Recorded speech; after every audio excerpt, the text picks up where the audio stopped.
All right, welcome back. So we have talked about how to put your clarinet together, how to put the reed on, how to hold it in your hands, and how to get that first note out of it. And now we are ready to start hitting the exercises in our Essential Elements book. Now pages 1, 2, and 3 are basically the stuff that we talked about in the other videos, but review that, and we'll review it a little bit as we go here. But page 4 is where we actually start playing some music. And if you remember, we're going to hold the clarinet with our left thumb here, and our embouchure is our bottom lip over our bottom teeth, and our top teeth go on the top of the mouthpiece. And if you get it right, that's the note you'll get. And for the first exercise here, the first note is exactly that. We're not going to push down any keys, so we're going to balance the clarinet between our thumb and our embouchure. And I don't even need this hand, but I'll keep this hand close. And if you remember, with the embouchure, it's kind of like you're holding a hot cup of liquid, like a hot chocolate. So you don't want to hold it like this because it would pour out, or like that. And for the clarinet, same thing on both hands. You want to hold it like that so that you're not accidentally hitting any other keys.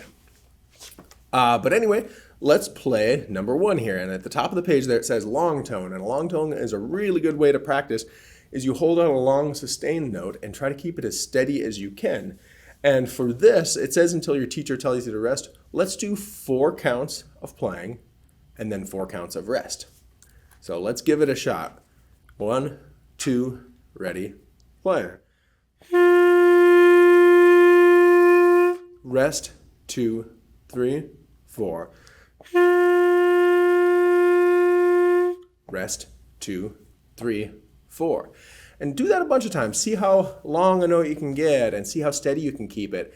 And when you're breathing, remember to breathe nice and deep. We don't want to breathe into our chest. We want to breathe down, and your stomach should puff out a little bit when you play.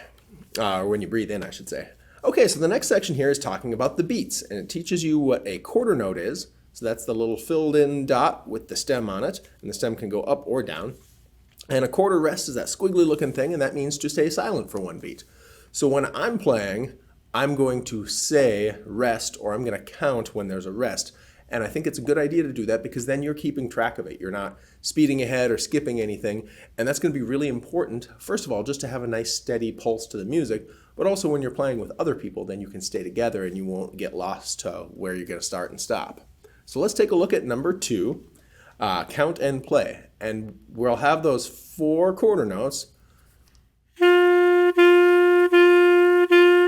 And between the notes, I don't ever stop blowing. I just touch the tip of the reed with the tip of my tongue, because otherwise it sounds like, and we don't want that sound. We want it to be nice and smooth. So ta, ta, ta, ta, but my ta is on the tip of the reed.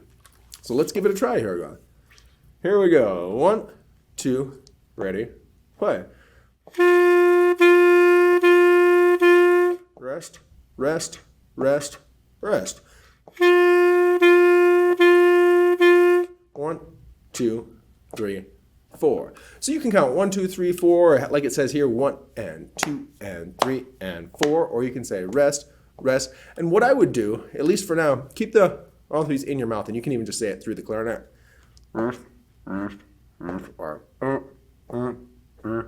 That way you don't have to reset your embouchure every time.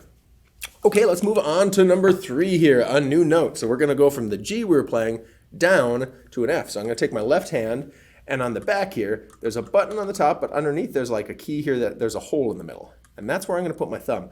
And on clarinet, you want to make sure you cover that hole completely. And you use kind of the soft part of your fingers or your thumb. We don't want to use the tip because then it won't quite seal it very well, or the side or any of that. The softest, spongiest part plugs the hole the best. So if I miss it, I'll get somewhere between a G and an F. Right on it should sound like. But if I'm halfway, it starts creeping up and it wants to be a G again. So if you're having a hard time with that, just practice until you can get a nice steady.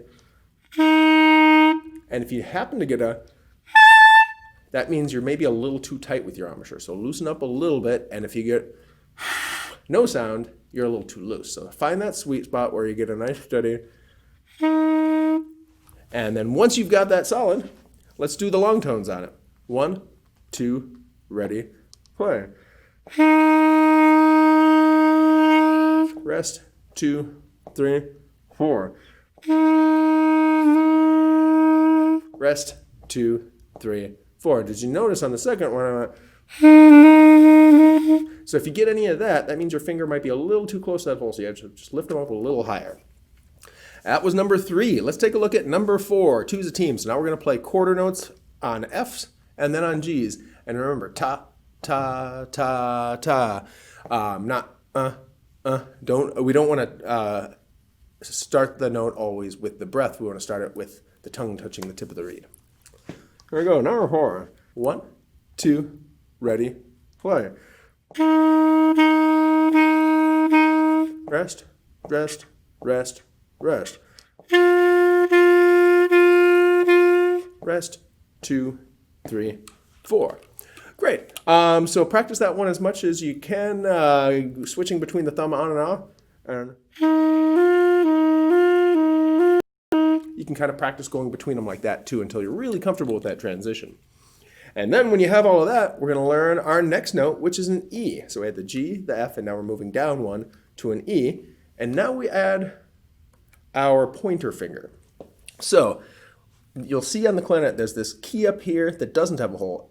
The pointer finger actually goes on the one below that that does have a hole. And so I want to cover that hole. Again, use the spongy part of your finger, not the tip or the side, and see if you can get it to completely cover the hole. And then you're still holding the back, so you kind of are pinching it there. And if you get it right, it should sound like that. So here we go. Once you have that sounding like the E should, we'll do number 5 here. 1, 2, ready, play. Rest, 2, 3, 4. Rest, 2, 3, 4. All right, hopefully that went well. Once you've got that, let's take a look at number 6. Moving on up, that's going to do your E's and then go E, E, F, F, G.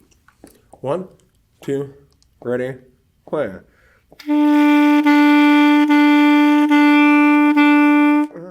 3, 4. 2, 3, 4. And even if the rest are at the end, I always like to count the rest because in a bigger piece where you're playing with more musicians, there might be other things going on there, or you might be going down to another line. Well, that is page 4. Page 4 of Essential Elements. We did it. Congratulations. In the next video, we're going to move to page 5 and we'll learn some new stuff. Exciting. We'll see you then. Thanks.